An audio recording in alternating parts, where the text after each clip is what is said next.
Bonjour à tous, bonjour à toutes, excusez-moi de vous déranger, j'aimerais vous parler de quelque chose qui me tient à cœur. Je ne veux pas votre argent, je ne veux pas vos cartes bleues, seulement votre attention s'il vous plaît. Vous savez, dans la vie on cherche beaucoup à être heureux, c'est pourquoi on veut se marier, on veut faire de nombreuses choses, on veut avoir un travail, on veut avoir de l'argent, parce qu'on pense, voilà, de la drogue, c'est bien, c'est un bel exemple. On cherche en fait à combler un vide dans son cœur. Et c'est vrai que moi j'ai essayé. Je viens d'une famille où je ne manquais de rien. C'est vrai que j'avais tout pour être heureux. Ma mère me le disait. Elle me disait, mais Pierre, tu as tout pour être heureux. Et j'ai trouvé comment être heureux. C'est pourquoi je viens vous le dire.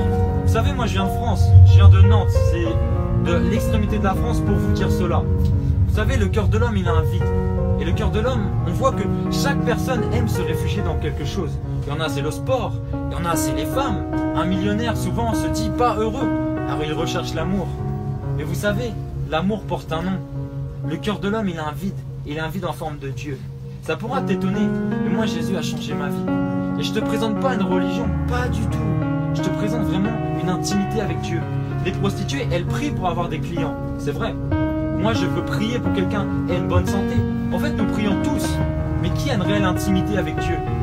Lorsque tu respectes ton père et ta mère, sache que tu es agréable à Dieu. Lorsque tu aimes tes enfants, que tu honores ta femme. Vous savez, il y a un fléau, c'est qu'un homme ne veut jamais se marier, par peur de l'engagement.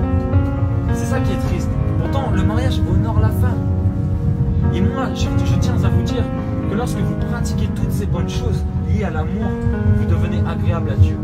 Et maintenant, il s'offre une dernière phrase pour vous, c'est que comment va-t-on au paradis? Ce ne sont pas les bonnes œuvres. Avant Jésus, c'était les bonnes œuvres.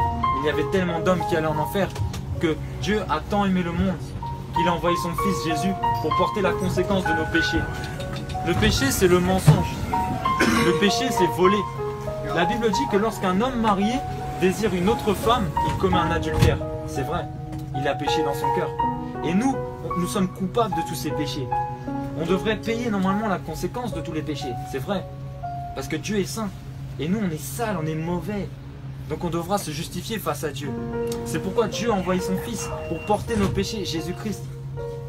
Maintenant, tu peux croire que Jésus, c'était un menteur et qu'il n'a jamais existé. Donc, tu peux ne pas croire en lui, ou tu peux croire en lui. Essaie de le rechercher. Vous savez, Jésus, il n'a pas dit des choses compliquées. Il n'a pas dit, va à l'église, il n'a pas dit, va voir un prêtre, confesse tes péchés. Non, il a dit, aime ton prochain comme toi-même. Honore tes parents, honore ta femme. À l'école, si on t'insulte, au travail, si on t'insulte, ne réponds pas par le